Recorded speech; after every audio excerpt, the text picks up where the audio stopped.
Assalamualaikum warahmatullahi wabarakatuh. Wahai kaum muslimin azakumullah, salam sehat selalu. Semoga kita berada di atas lindungan Allah Subhanahu wa taala.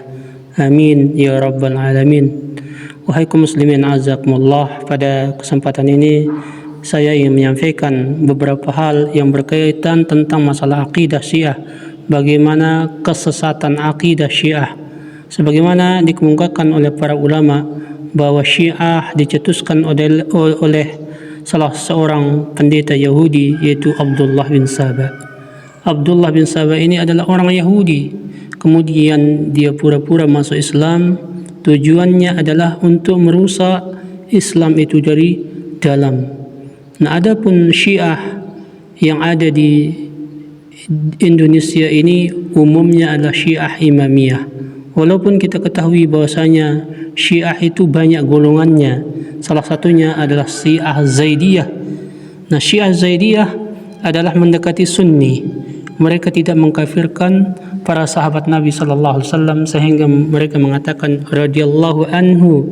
Berbeda dengan akidah Imamiyah, Syiah Imamiyah. Mereka mengkafirkan semua para sahabat Nabi, termasuk Abu Bakar, Umar, Utsman, bahkan ibunda Siti Aisyah radhiyallahu anha. Mereka mengkafirkan hanya sebagian kecil daripada sahabat Nabi sallallahu alaihi wasallam yang mereka tidak kafirkan. Nah, untuk itu marilah kita saksikan penjelasan para ulama tentang masalah akidah Syiah ini. Untuk itu selamat menikmati.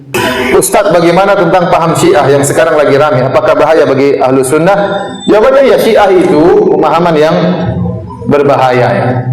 Jadi banyak penyimpangan dalam orang Syiah.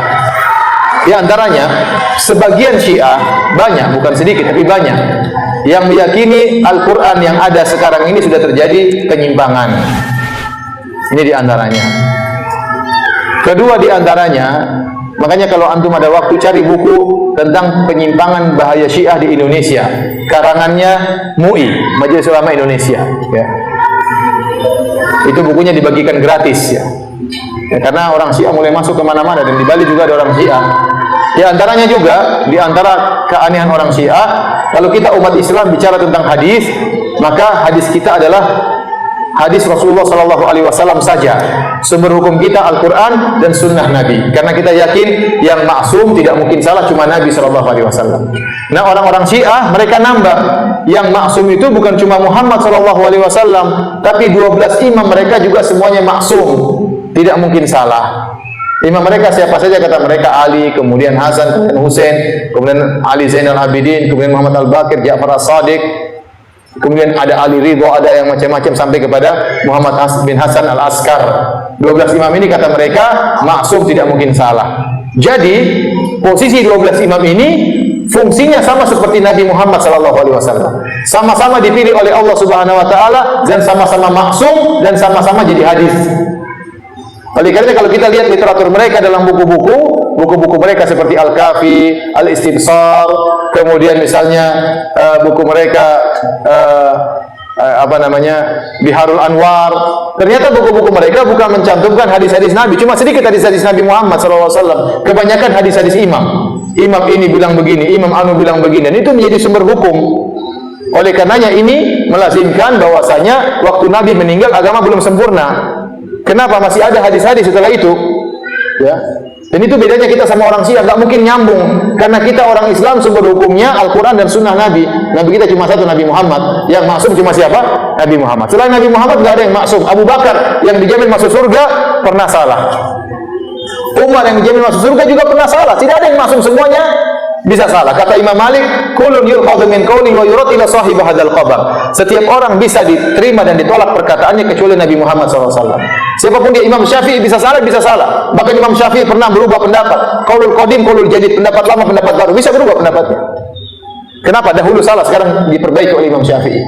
Ya. Imam Malik juga bisa salah. Semuanya bisa salah, apalagi kiai. Jelas bisa salah juga. Imam Syafi'i saja bisa salah, apalagi apa? Kiai. Makanya nggak ada namanya wali itu maksum, itu nggak ada. Dalam Islam nggak ada. Ya. Yang maksum cuma siapa? Nabi Muhammad SAW. Ini wali nggak mungkin salah. Nggak ada, itu yang maksum cuma Nabi. Siapapun dia, siapa yang lebih walinya lebih hebat daripada Abu Bakar? Abu Bakar super wali, tetap aja salah. Umar super wali, tetap aja bisa salah. Kemudian kiai nggak boleh salah, dari mana aturan seperti ini? Oleh karenanya, ini perbedaan kita dengan orang Syiah. Orang Syiah itu dia punya hadis bukan cuma hadis Nabi, tapi hadis imam.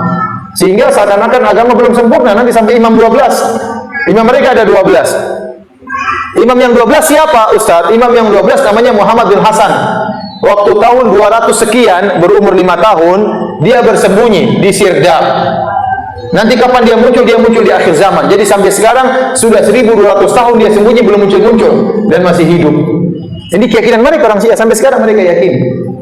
Ini aneh, umurnya lebih panjang daripada Nabi Nuh alaihissalam.